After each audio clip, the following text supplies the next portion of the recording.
أعوذ بالله من الشيطان الرجيم. بسم الله الرحمن الرحيم. يا أيها الذين آمنوا لا تكونوا كالذين كفروا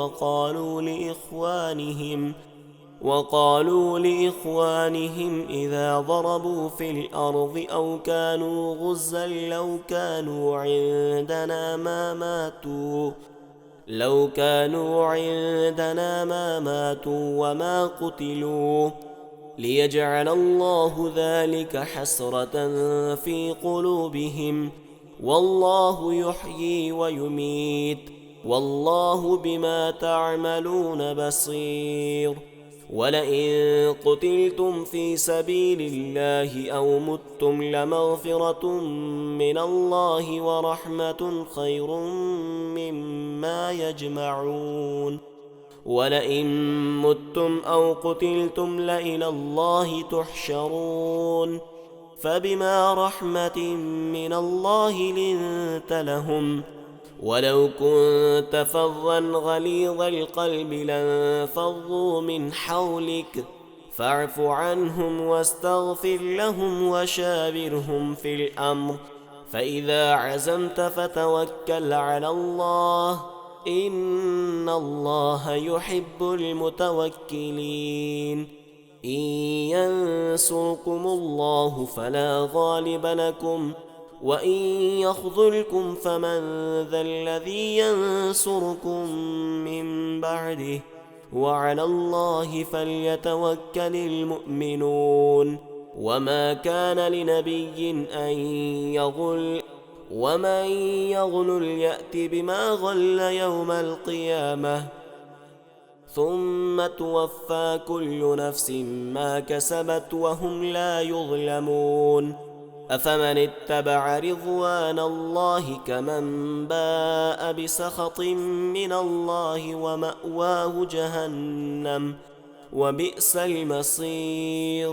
هم درجات عند الله، والله بصير بما يعملون. لقد من الله على المؤمنين إذ بعث فيهم رسولا من أنفسهم يتلو عليهم آياته ويزكيهم ويعلمهم الكتاب والحكمة، وإن كانوا من قبل لفي ضلال مبين.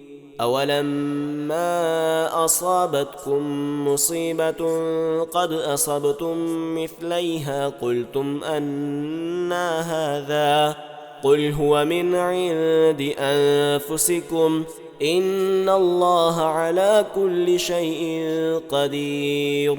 وما أصابكم يوم التقى الجمعان فبإذن الله وليعلم الذين نافقوا، وقيل لهم تعالوا قاتلوا في سبيل الله أو ادفعوا، قالوا لو نعلم قتالا لاتبعناكم، هم للكفر يومئذ أقرب منهم للإيمان، يقولون بأفواههم ما ليس في قلوبهم، والله أعلم بما يكتمون.